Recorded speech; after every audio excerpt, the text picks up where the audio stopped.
Welcome back, everybody. Happy March. You caught me out here sanding some icy patches on the driveway, and it got me to thinking just how reliant we are on this little tractor to be able to do the things we want to do when we want to do them.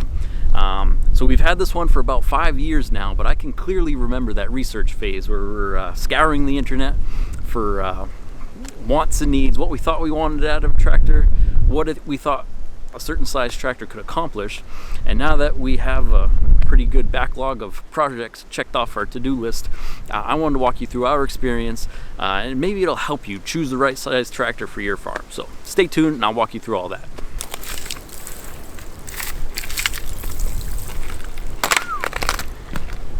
Before we get too far into this, I just wanted to thank you all again. The channel just hit an all-time high subscriber count. We're up above 4,000 now. So yeah, it's not lost on me that you all went out of your way to hit that like and subscribe buttons. It really means a lot to me. It gives me the fact that you're getting some enjoyment out of these.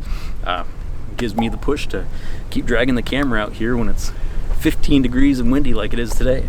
So thank you. So this is going to be a bit of a chatty video, but because I've got about 50 long-form videos on the channel here, a lot of them highlighting the work we do with this tractor, I'm going to be sprinkling in clips of this thing actually doing work, just to let you know if you were to choose a compact tractor of this size, just what it might be capable of.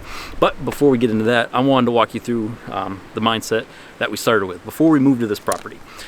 So we were familiar with it, and our biggest need is we thought one of our biggest needs would be snow plowing.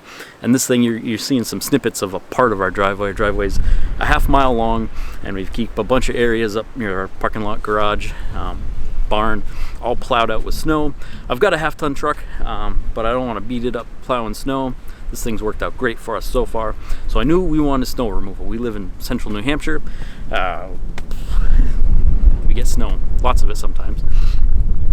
So we know, and we have a pasture. So snow removal, pasture maintenance, brush hogging, things like that. And we heat our home primarily with firewood. So those were the three main use cases we thought we needed for a tractor. Snow removal, brush hogging, pasture, and firewood stuff. Pulling poles out of the woods, or maybe even carrying them with the loader. We didn't know at the time what would work out best, and it's still an evolving workflow for each of these things.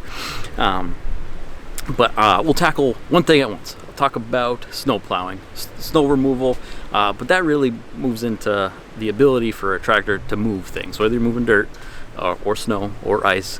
Those all kind of fall in the same category. So if you live where we don't get snow, don't click off just yet. So when it comes to moving any type of material, whether we're talking snow or gravel or anything like that, the biggest thing that comes to mind is weight. So the heavier the tractor is, theoretically, the more it's going to be able to lift, just physics. This tractor, fully loaded, comes in around 5,000 pounds. It is a relatively small tractor, but we've got the wheels filled. We usually keep an implement on the back. We've got the loader on, obviously. And at that weight, it can move a fair amount of snow. What we initially thought is pretty much no matter what tractor we chose, we could get done the work we wanted to get done. It would just take longer. So choosing the right size tractor for you really is a delicate balance between upfront cost, the speed in which you want to tackle your chores, and then later on we'll talk about the actual kind of the limiting factors on these tractors that really could booger you up if you make the wrong decision early on. So along with the form factor and the weight, one thing you're going to want to consider is the terrain on the property you're on or potentially will be on. Even some of the subcompact tractors, the ground clearance doesn't change a whole lot. So I didn't tell you what this is yet. This is a Kubota L2501. We went with a compact tractor with the lower engine output that we could have chosen from, but ground clearance, this is a pretty hilly property. The camera doesn't do it justice, but part of the reason I'm sanding this is it's pretty hilly. Yeah, so if you think you've got trails through the woods that are real rough, you got a bunch of slash, you're either going to need to take your time and clear that out of the way, or look at a tractor with more ground clearance or more armor. But these don't have a ton of clearance from the factory to start. I believe this one only has, depends on where you measure, but it's not much more than a foot. So that's something to take in consideration. And along the lines of form factor is the width. This one from the factory is, I believe, 60 inches out to out, so 5 feet. That can fit down a pretty darn narrow trail. Bigger tractor is obviously going to take up more room. If you've got established trails already, you're going to have to widen them out. And the subcompact tractors, they can get pretty darn small. I'm going to try to go out of my way not to toot this particular tractor's horn in this video. I'm just trying to talk about things to consider, and along those form factor is where are you going to put the thing. If you've got a small 2-car garage, you might be limited on width and height and length. If you want to try to squeeze it into a barn, this particular tractor is 60 inches wide, the compact tractor from the factory, 60 inches wide, so 5 feet. It can fit down our barn stall. It's a pretty tight fit. Going with a bigger tractor, you're going to need a bigger place to store it, or you can leave it outside. I attribute a lot of the success we've had with this one. It's just over 5 years old and 300 hours, but it's the maintenance. So staying on top of maintenance and keeping it under cover, I think, is better than not, if you're able to, of course. So I kind of like to think of these tractors as like the Swiss Army knife of tools for the farm. You can configure them in a bunch of different ways depending on what you're doing. This configuration here, you can see, is pretty common for us. We've got the carry-all in the back most all of the winter, carrying buckets of sand, carrying firewood. We don't have a side-by-side or a four-wheeler or anything, and our house is in the middle of several dozen acres, so there's places to go that our pickup truck can't get. This thing works great for that. And usually during the winter we have our hydraulic angle plow, snow plow, on the front of it. We just have the bucket on now. We cleaned out the chicken coop yesterday, and too much snow on the ground to run the wheelbarrow, so wheelbarrow the bucket right up to the barn door, carried that to the compost pile. Works out great. But before you make the decision to purchase a tractor, there's a few implements that you just couldn't use if you buy the wrong tractor. So one of them that comes to mind is like a front-mounted snow blower, snow thrower. If only certain tractors have, they call it a mid-mount PTO. This tractor, for instance, and most tractors only have a rear PTO. If you want to run a front-mounted snowblower, there's a certain slate of models. A lot of them in the subcompact, some of them in the compact, and I don't know if there's any in the utility big tractor mode. But if you wanted to run a front-mounted snowblower, you need to get a mid-mount PTO tractor to be able to put a PTO implement on the front. So most other things besides the mid-mount PTO you can pretty much add to just about any tractor, I believe. This one we knew as soon as we bought it, we wanted, it's called the third function valve, this bad boy. It comes with a couple buttons you put on your loader stick, and that adds hydraulics, reroutes hydraulics from the tractor system out front to the end of the loader, where you can run front angle plow. Our snow plow is one thing that comes to mind.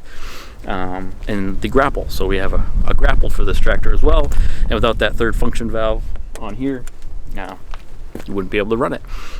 Not super expensive to add on after the fact if you don't have the forethought or don't think you're going to need one.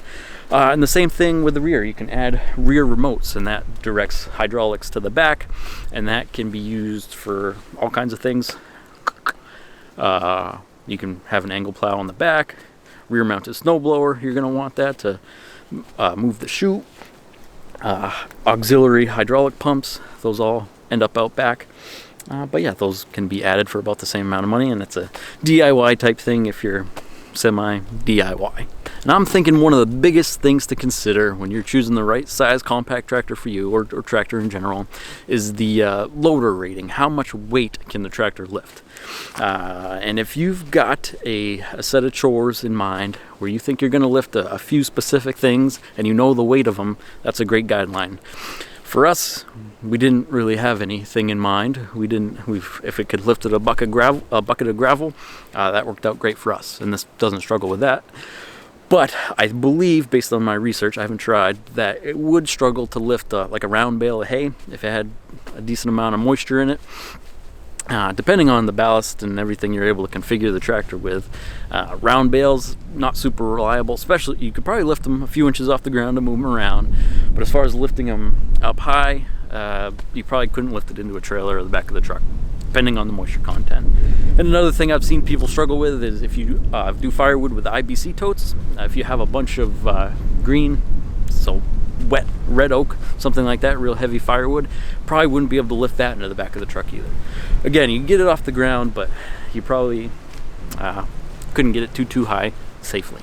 So that's something to think about. Where it's ran, not a problem. Everything's overcomeable. But this tractor, we ended up purchasing a band sawmill. So we have a sawmill that's capable of cutting a 16-foot log. And if we have a 16-foot log, depending on the species, that's more than 14-inch diameter, and it's green, this thing is going to struggle to lift it. So we got to do some more creative methods, rolling, things like that, winches, pulleys, to get it up onto the mill. But just about any tree, even if it's a 60-inch tree, you can cut it up into small enough pieces to manage with the tractor for firewood purposes. But large logs, things like that, you're not going to be able to lift it on a mill necessarily, but you can certainly pull it out of the woods with this tractor. So you see me out here, you must be asking yourself, aren't you cold? And the answer is yes, I am cold. Just sitting here talking to you, it's cold and windy out. So I'm relatively hardy, I would say, but if you're going to be out snow plowing, wind, rain, sleet, snow, or brush hogging in the 110-degree sun regularly and aren't hardy, or you got breathing issues or something like that, it makes a lot of sense to consider a cab tractor if your budget will allow it. You can add aftermarket or even factory cabs to these tractors. It's just kind of wildly expensive.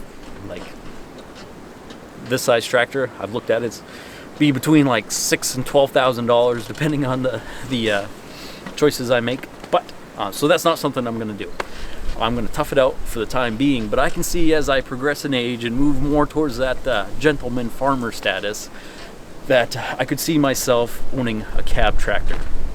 But the consideration you want to make is, for instance, when we came to this property, it was a little run down, so the trails were closed in. We had to do a lot of work. I brush hog the sides of the driveway you see behind me, so I'm regularly taking this thing right up against the brush. I use my arm as a shield and wear safety glasses so I don't poke my eye out, and I'm fairly confident I would have broken a number of pieces of glass if I had gone with a cab tractor already. But if you're moving to a pastured property, if you're going to be brush hogging when it's 100 degrees out or doing this type of winter work, cab tractor makes a lot of sense. But I had some auxiliary lights up here that I broke off just because I'm bushwhacking with this thing. So they're pretty robust and everything's pretty safe, except for if you add glass or start hanging things off your ROPS, you can break stuff if you're going out into the woods.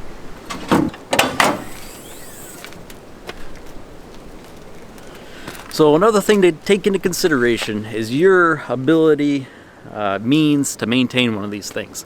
A reason we went with a 25 horsepower tractor is because it's below the emissions threshold for a lot of the government emission standards. So this tractor does not have a diesel particulate filter.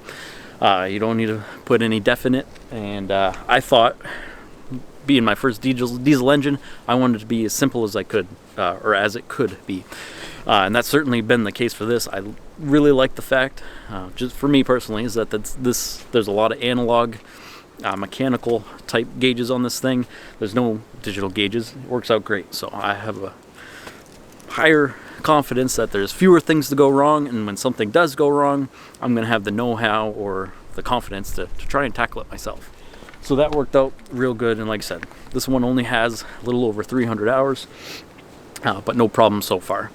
And the same thing applies to like the cockpit. You can get this Kubota L series is a stripped down tractor. It's about as non-luxury as it can get.